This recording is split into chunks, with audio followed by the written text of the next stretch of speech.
अस्सलाम वालेकुम। तो की हाल चाल मेरे बहन भाई, उम्मीद करना तुम ठीक हो। सो अल्हम्दुलिल्लाह मैं ठीक ठाक हाँ। तो इस दिन आज मेरी एक छोटी सी रिक्वेस्ट है कि मेरी वीडियो लाइक किया करो और मेरे चैनल में सब्सक्राइब कर लो ताकि मेरे हर आने वाली वीडियो थोड़े तक बआसानी पहुँच सके। तो अज के व्लॉग मैं बनाने जा रहा जी नवे तरीके का गमला।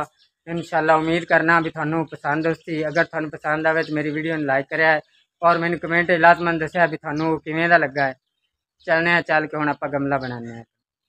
हाँ जी, तो अज जुमे का दिन मैं बना रहा डिज़ाइन। वेखो सब तो पहले तो मैं बोतल कट्टियां ने। बोतलों की उतली साइड मतलब एक साइड कट के बोतलों की। उस तो बाद अग बाली, अग बालन तो बाद इन सुआ गर्म किया। सूए नाल उस तो बाद किते ने मोरे। वेखो मोरे करके तो इन्होंने रस्सी टपाई है। रस्सियां अंदरली साइड तो गाठ मार दी। ये मैं तकरीबन कोई 6 बोतल बना ली। मतलब एक तरीके का मैं गमला तैयार कर रहा। ये गमले बना के इन्हें फुल लावांगा। तो इनते अज मैं बड़ी मेहनत की। कैंची पई है जिंदे नाल कि मैं रस्सियां वगैरह कट के ते इन्होंने बनया। बाकी समान पे जोड़ा कि मेरे इस्तेमाल का हा। तो अज मैं एक नवे तरीके के गमले बना रहा। इंशाअल्लाह और घंटे डेढ़ तक मुकम्मल हो जाए। मेहनत अज मेहनत बड़ी की। अल्लाह पाक मेरी मेहनत नूं रंग लासी इंशाअल्लाह उल अज़ीम। जी तो मैं केर ला के तो बोतल टंग दित्तियां ने। इत्थे गमले बना के इत्थे लाने ने। तो यह खड़ोता मेरा अगला बदामा का बूटा और गुलाब का बूटा। माशाअल्लाह वेखो गुलाब के 2 फुल होए खड़ोते ने।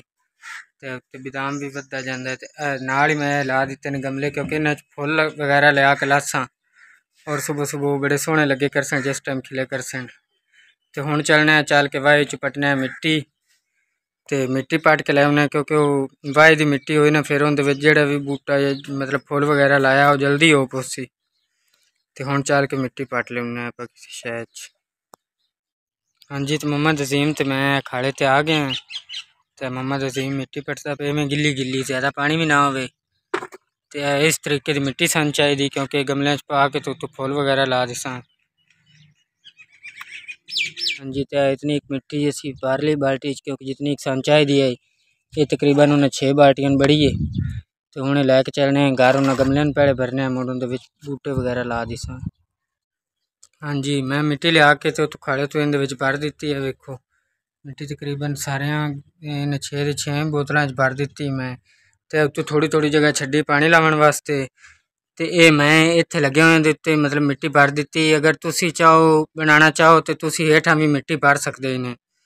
तो हुण चलने आपां चल के फुल्लां को बूटी तोड़ लेने तो लिया के इहदे विच लाने ताकि अपना मकसद हल हो सके और आप अपने मकसद कामयाब हो सके। हाँ जी तो वो बूटी जी कि आप गमलों के लानी जोड़े गमले मैं अज बना लेने।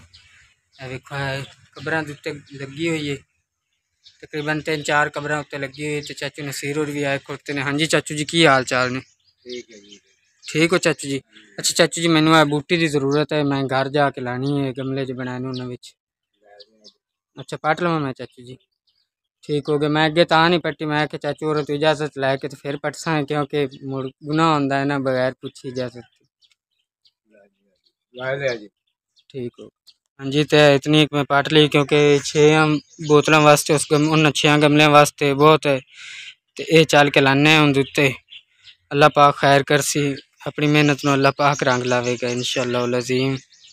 कबरां तो लिया के बूटी तो ला दी। वेखो जिमें लियांदी तोड़ के उवें लिया के तो मिट्टी के ला दी।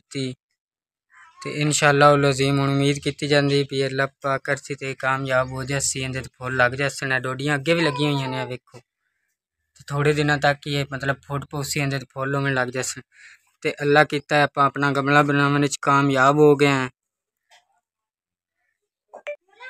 माशाअल्लाह। तो मैं गया गाह पट्टन। हूँ पिछला टाइम हो गया गाह पट के लैन का झोटियां पा दिता। हूँ खांदियां पईयां ने। तो अल्लाह करदा खा लेंदी इनू तो होर थोड़ा जिहा पासा पाउण तो बाद मुड़े इन्हां पानी शानी पिवा देने तो इन्होंने अल्लाह कर से रज जासन। हाँ जी बाजी की पकांदे पे हो?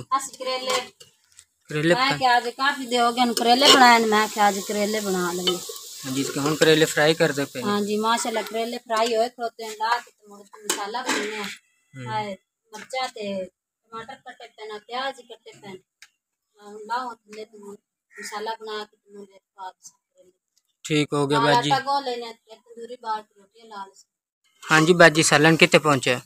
सालन मसाला भून लिया हूँ मैं विच पाऊँ करेले थोड़ी देर बाद लाल से थोड़ी देर ते सालन हो जाए इतना फिर गिलका पा के नाल रोटियां जी बाजी सालन पक गया। हाँ जी माशाल्लाह सालन तैयार हो गया। आटा मैं गूंद लिया नाल तंदूरी में डाल दी नाल रोटी ला लेंगे सालन बहन भाई खानी है जी बिस्मिल्लाह आके खा सकता है। हाँ जी तो तंदूरी बरती पे ये सालन बाजी और पका लिया तो हम रोटियां लाने तक तकरीबन काफ़ी देर हो जाती। तो अज का जो भी व्लॉग आ हम थोड़े भैन भाई ने शेयर किया है। इंशाअल्लाह अगर जिंदगी रहे तो कल के व्लॉग मुलाकात हो सी। खुदा हाफिज़।